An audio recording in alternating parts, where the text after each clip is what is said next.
வணக்கம், நான் doctor Deepa Lalan, BHMS homeopathic physician. இன்றைக்கி நம்ம என்ன டாபிக் பற்றி டிஸ்கஸ் பண்ண போகிறோம் அப்படின்னா வீசிங் அப்படின்னு பார்த்திங்கன்னா இன் ஜென்ரல் பேஷண்ட் குலைக்கெல்லாம் சொல்லுவாங்க. இந்த வீசிங் எதில் வரும் அப்படின்னா சிம்பிள் அலர்ஜிக் ரைனைட்டிஸ் ஆரம்பித்து அலர்ஜிக் ப்ரோங்கைட்டிஸ் ஆகி அது ஆஸ்மா, ஸ்டேட்டஸ் ஆஸ்மெட்டிக்கஸ், இப்படி எல்லா கண்டிஷன்லேயும் இந்த சஃபகேஷன் வீசிங் அப்படின்றது வரதாங்க செய்யும். இந்த வீசிங் பார்த்திங்கன்னா வருது அப்படின்னா அதுக்கு மெயின் ரீசன் என்ன, அதிலேருந்து எப்படி நம்ம வெளியே கொண்டு வர்றது நம்ம பிள்ளைங்களை அப்படின்றது. பிள்ளைங்க மட்டும் இல்லை, பெரியவங்களும் இதனால் கஷ்டப்படுறாங்க. எப்படி அந்த நோயிலேருந்து அறவே நம்ம பார்த்திங்கன்னா ஆரோக்கியமான ஒரு லைஃப் ஸ்டைலை கொண்டு வர முடியும் அப்படின்றத பார்க்கலாங்க. மேம் கிட்ட கேட்டு தெரிஞ்சுக்கலாம். கண்டிப்பாக. அதாவது வீசிங் பற்றி பேசணுன்னா அந்த சிம்டம்ஸ் எப்படி இருக்கும் அப்படின்னா, முதல்ல அந்த பேஷண்ட்டுக்கு அது எந்த வயதினரோ இருந்தாலும் சரி, நெஞ்சு இறுக்கி பிடிக்கிற மாதிரி இருக்கும். இது காரணம் நுரையீரல் சுருங்கி விரிய தன்மை குறைவு. அப்போ நுரையீரல் ரணமாக்கி அங்கே சளி போய் உட்காந்துருக்கு. அப்போ அது சுருங்கி விரியணும் தன்மை குறையிறதுனால மூச்சு விட சிரமம். அதுதான் அவங்களுக்கு வீசிங், கைன்னு விசில் சத்தம். புரியுதுங்களா? இது ஒன்று. அடுத்தது அந்த நுரையீரலுக்கு பின்பகுதி பேக்கில் முதுகில் வலி ஏற்படும்.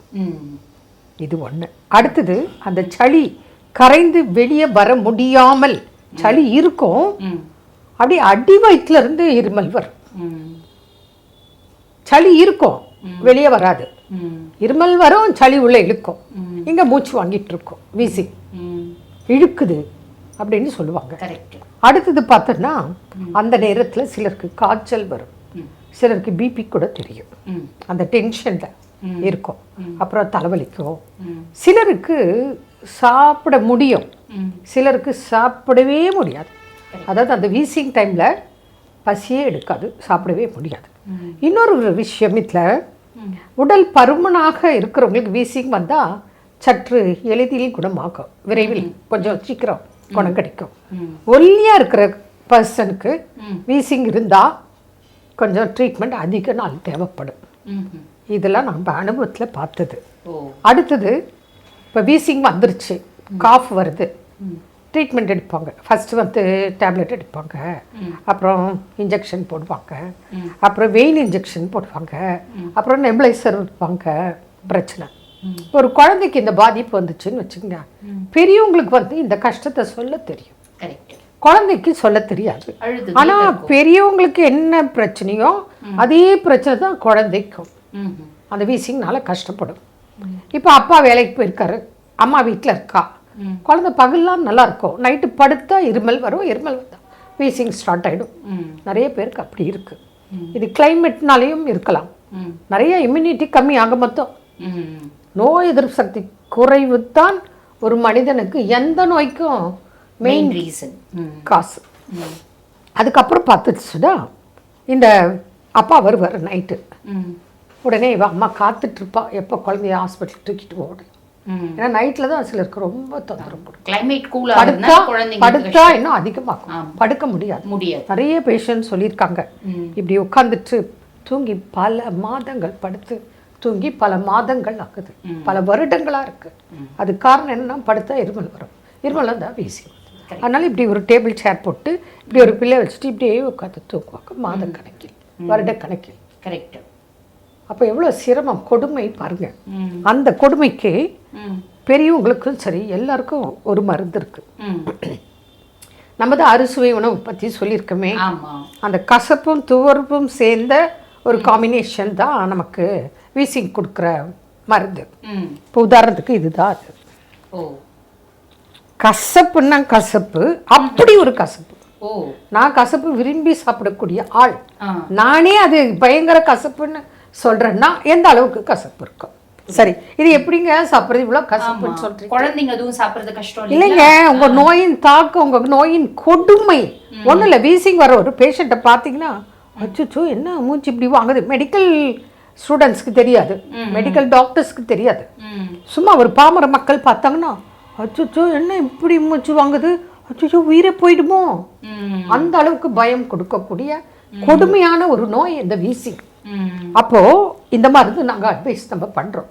பண்ணும்போது சொல்லுவாங்க, குழந்தைங்க அழகாக சாப்பிட்டுடும், ஏன்னா அதுக்கு அந்த கஷ்டம் ரிலீஃப் தெரியுது. அந்த கசப்பை விட அந்த வீசிங்கோட கொடுமையிலேருந்து ரிசல்ட் கிடைக்குது. அதனால அந்த குழந்தை சாப்பிடுது. பெரியவங்க நம்ம சும்மா இருப்போமா, டேஸ்ட்டுக்கு அடிமை. தேன் போட்டு கலந்து தேன்ல தான் சாப்பிட சொல்றோம். தேன்ல சாப்பிட்டுமே இது கசப்பு. உண்மைதான் சொல்றேன். புரியுது புரியுது. பெரியவங்க என்ன சொல்லுவாங்க, ஏங்க அந்த பவுடர் அப்படியே வச்சிருக்கேன், ஏம்மா பூஜை போடுறியா, உனக்கு வீசிங்க்கு தானே கொடுத்துருக்கு, அது ரொம்ப கசக்குதுங்க. கசப்பு தாமா உனக்கு நாக்கில் பட்டு உமிழ்நீரோட சேர்ந்து போய் உனக்கு அதுவும் சில மருந்துக்கள்லாம் நம்ம கொடுக்குறோம். அது எப்படின்னா வாயில வச்சுக்கணும், தேனோட கலந்து வச்சுட்டா அப்படியே அது கரைஞ்சி போக போக உங்களுக்கு நுரையீரல்லாம் ஃப்ரீ ஆகிடும், காஃப் எல்லாம் ஃப்ரீ ஆகிடும், உங்களுக்கு சளி கரைஞ்சி வெளியே வந்துடும். தேன் என்ன பண்ணுது அப்படின்னு இங்கே சிந்திக்கணும். தேன் வந்து நம்ம நுரையீரலில் இருக்கிற ரணத்தை புண்ணை குணமாக்கும் தன்மை, சளியை கரைச்சி வெளியே அனுப்பக்கூடிய தன்மை இந்த மருந்துகளுக்கெல்லாம் உண்டு. ஸோ அதனால தான் இந்த கசப்பான மருந்துகளை கொடுத்து நம்ம வீசிங்க கண்ட்ரோல் பண்ணுறோம். அது பெரியவங்களா இருக்கட்டும் சின்னவங்களா இருக்கட்டும். அப்படி அதே போல் இவங்களுக்கு நான்வெஜ்ஜு ஒத்துக்குதான்னு கொடுத்து பாருங்க. ஏன்னா எந்த பொருள் யாருக்கு அலர்ஜின்னு தெரியாது. கரெக்ட். முட்டை அலர்ஜி இருக்கலாம், ஸ்வீட் இருக்கலாம். அதனால் முடிஞ்ச அளவு ஆயிலி ஃபுட்டு, ஃப்ரைட் ஐட்டம்ஸு, அப்புறம் ஸ்வீட்ஸு இதெல்லாம் மேக்ஸிமம் நைட்டில் கண்டிப்பாக கொடுக்காதீங்க. பொதுவாகவே இவங்களுக்குமே நான் பார்க்குறேன் அனுபவத்தில். பப்பாளி, அன்னாச்சி, அத்திப்பழம் கட் பண்ணி தேன் போட்டு உணவு போல் 2 நேரம் சாப்பிடலாம். இப்போ இட்லி இருக்கா சூடாக சாப்பிடுங்க, இடியாப்பம் இருக்கா சூடாக சாப்பிடுங்க.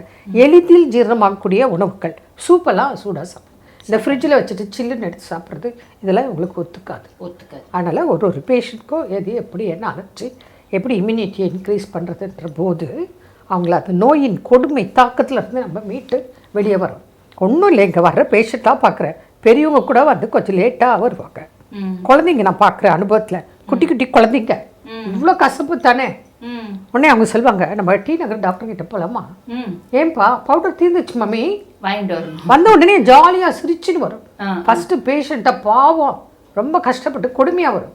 அப்புறம் பார்த்தீங்கன்னா ஜாலியாக பக்கத்தில் வந்து நிற்கும், கொடுங்க டாக்டர் அப்படின்னும் மகாராஜான்னு கட்டி பிடிச்சி.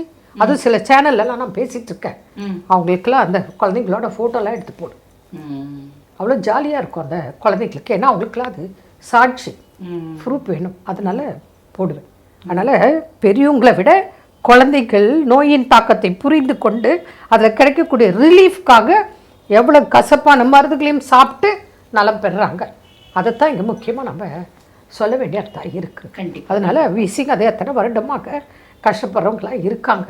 அதுலேருந்து நிவாரணம் கிடைக்கணுன்னா கண்டிப்பாக வழிமுறைகள் இருக்குது, வாங்க தொடர்பு கொள்ளுக்க, வாங்கிட்டு பலன் பெறுங்க. ஒரு பெர்மனன்ட் கியூர் அப்படின்றது இந்த ஆயுஷ் சிஸ்டம் மூலியமா கிடைக்கும். கூட டயட்டும் ஃபாலோ பண்ணணும், சன் பாத் எடுக்கணும், என்னென்ன சாப்பிடணும் சாப்பிடக்கூடாது எல்லாம் லிஸ்ட்டே நம்ம கொடுத்தோம். ஆமாம், அதாவது மருந்து மட்டுமே நிறைய மேஜிக் செய்யறதில்ல, கூட டாக்டர் சொல்கிற உணவியல் மாற்றங்களும் வாழ்வியல் மாற்றங்களும் கண்டிப்பாக செய்யணும் அப்படின்றது உங்களுக்கு தெளிவாக புரிஞ்சிருக்கும்.